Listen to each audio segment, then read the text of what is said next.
Hello, it is Sunday. It is time for my mental health vlog. Tonight is the Tonys. I'm actually missing the first 2 minutes of the Tonys, so I'll have to catch that up on YouTube tomorrow. So happy Tonys, and that makes me sound really gay, but oh well. I love Broadway, and I love show tunes, and I love the Tonys, and I'm excited that they're back. Um, this week was an okay week. On Monday, Tuesday, and Wednesday, I had work. I'm actually getting some new projects at work. And my boss gave me some really good compliments about how, what I'm doing with work. So I feel pretty confident in my new role. And I mean, it's taken a couple of months, but I'm starting to get my footing, and I'm really starting to kind of come into my own at work. I need to make sure I'm taking bifocalin more during the day, because there are some days at work where I am forgetting some things and I'm getting distracted really easily. So that's the reason I got the Focalin, was so I could focus at work, because ADD is a bitch, or ADHD is a bitch. So I have to start making sure I am actually taking my medication during the workday, which I've been really bad about. I think my vitamins are right there next to them. Just have to make myself do it. Still on the antibiotics for my toe. Those things are killing me. Good news is I'm down 10 pounds, so woohoo. Not the fun way to lose them, but I'm down 10 pounds.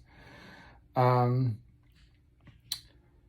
had my meeting on Thursday night with my group, and it was a really good meeting. I had a really good share, some emotional stuff. But then Friday morning, I got a text message from one of my friends in the group, letting us know that he wasn't feeling well, got a rapid test, and he had COVID. So we were all exposed to COVID. So it kind of sucked, because Fridays are the day that I have my son. And even though I was, not super close to this person at the meeting, I just didn't want to risk it. I didn't want to risk getting my son sick.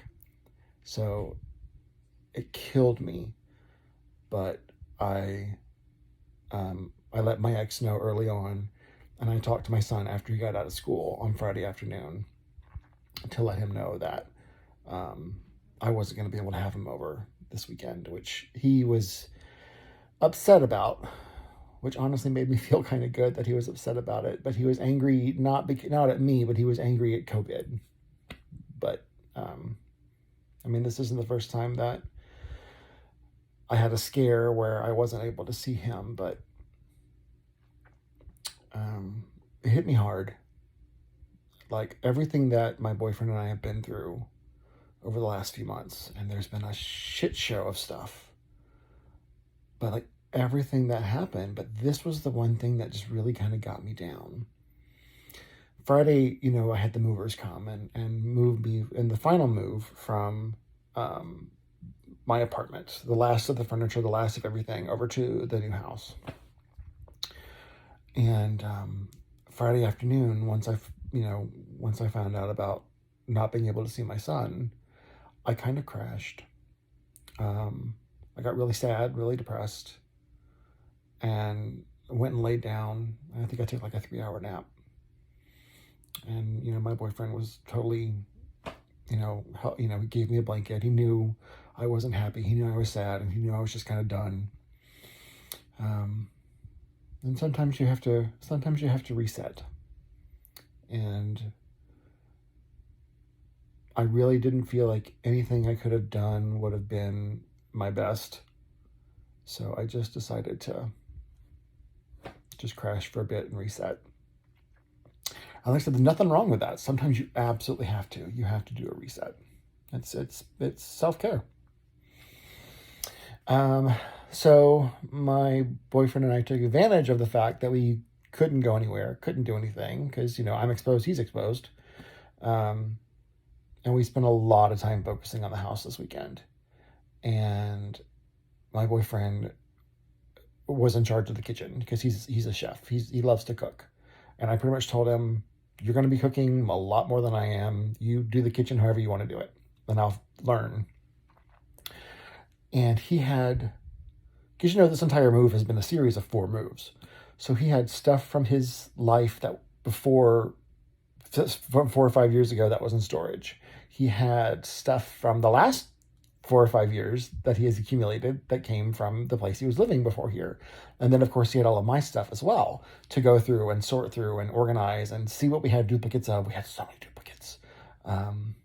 Right now, our garage is half full of stuff that we're going to have another garage sale in a couple of weeks just to get rid of, just because we have, we don't need a futon and a couch. We don't need, 35 televisions, which somehow we have a lot of. We just don't need so much stuff that we have a lot of. So we're going to have another garage sale to get rid of some stuff. But he has killed the kitchen. And with him being injured and him being hurting, he's done an amazing job. And he's always like, I'm so sorry it's messy, or, I'm so sorry that I didn't get more done. And I'm like, you've done an amazing job with this kitchen. He's been hard on himself because of his leg and needing a cane right now. And he's also going through some issues with that, which makes it challenging and worrisome sometimes. But he's in the past made a comment about not being able to do a lot or not being able to do enough. And this weekend he kicked butt in that kitchen and did an amazing job. He was up and down and twisting and bending, and I mean he's hurting now. He's resting right now, but he did an amazing job.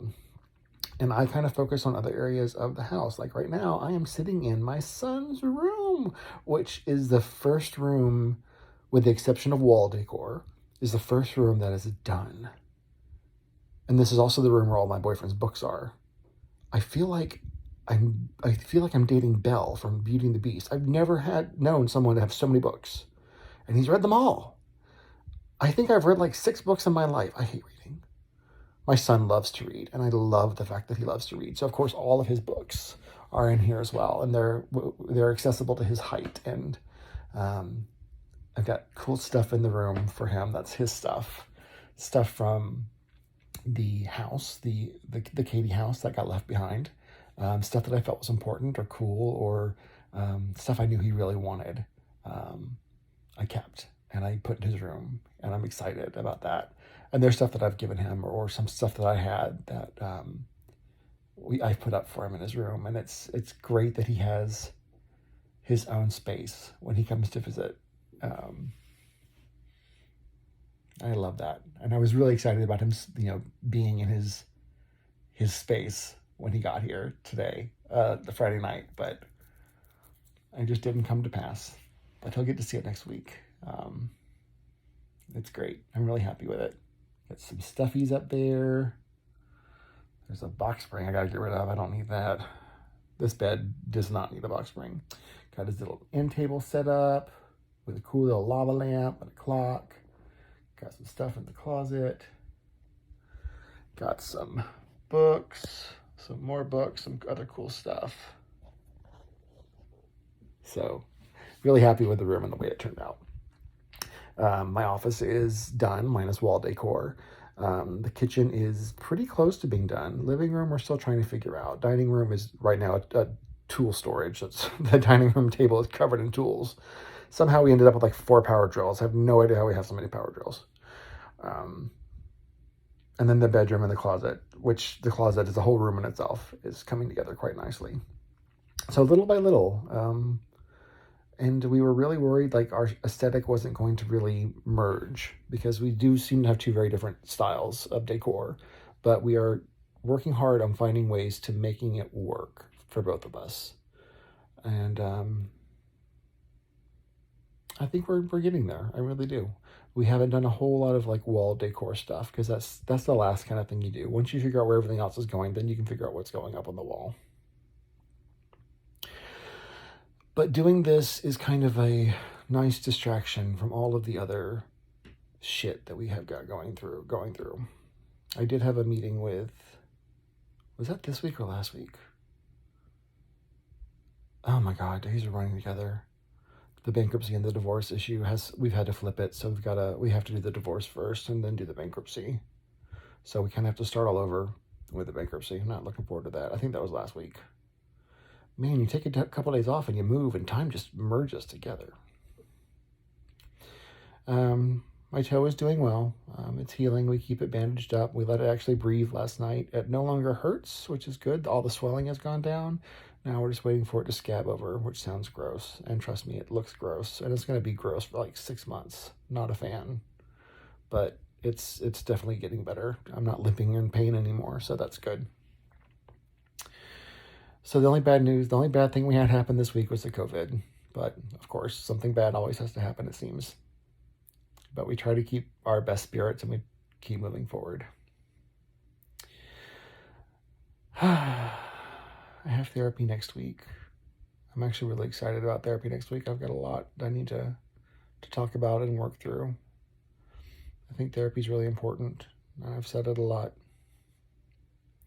Did have a bit of a not a health scare, but a health issue this week.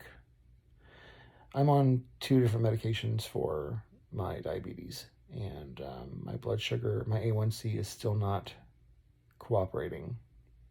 I'm not helping it, but it's not cooperating, and my doctor wants to put me on an injectable, which I threw my hands up and I'm like, nope. And then my boyfriend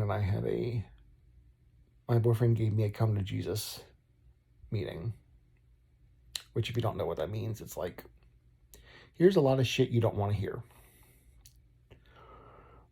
And he's right. As much as I talk about self-care, and as much as I talk about mental health, and my physical health has to be important too. And I want to be around as long as possible for my son. I have his name tattooed on my arm. I got it put there after my suicide attempt to remind me that everything I do for him. So, step 1, get on the new medication to try and get my numbers under control. Step 2, adjust my eating habits, which is the hardest one for me. And then step 3, get my A1C down and get off some of my medication. I would love to get off some of my medication. I'm on way too many medications for someone that's only 42 years old. Cholesterol, high blood pressure, 2 different medications for diabetes, medication for restless leg syndrome, medication for my ADHD, vitamins that I take. Right now, an antibiotic that's ripping me up. I'm on something. Antidepressants. 2 different pills for antidepressants. And I hate taking them. I know they're tearing up my body. I hate taking them.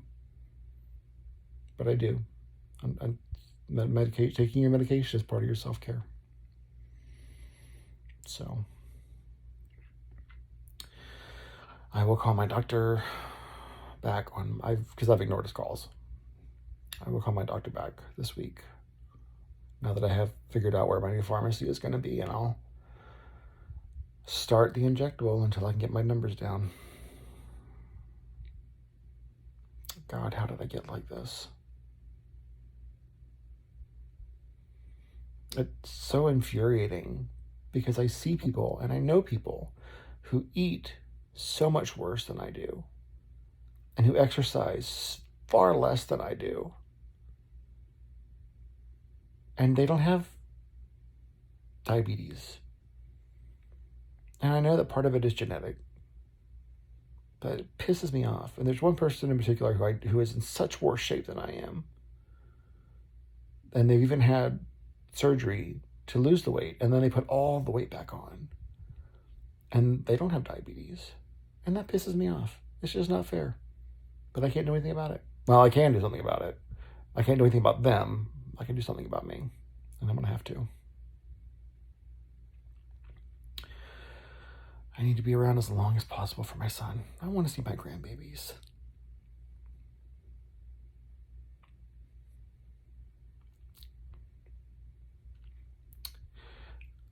There's someone in my family who has gotten very old very fast and is not taking care of themselves. And I don't want to be like that. And it might be too late for some stuff. but it's not too late to try and get better. So I guess that's my goal. Last week was keep moving forward. This week is getting better. All right, guys. Thank you so much for listening this week. I love you guys. And check on your friends. Check on your loved ones. Check on yourself. And I'll see you all next week. Bye, guys.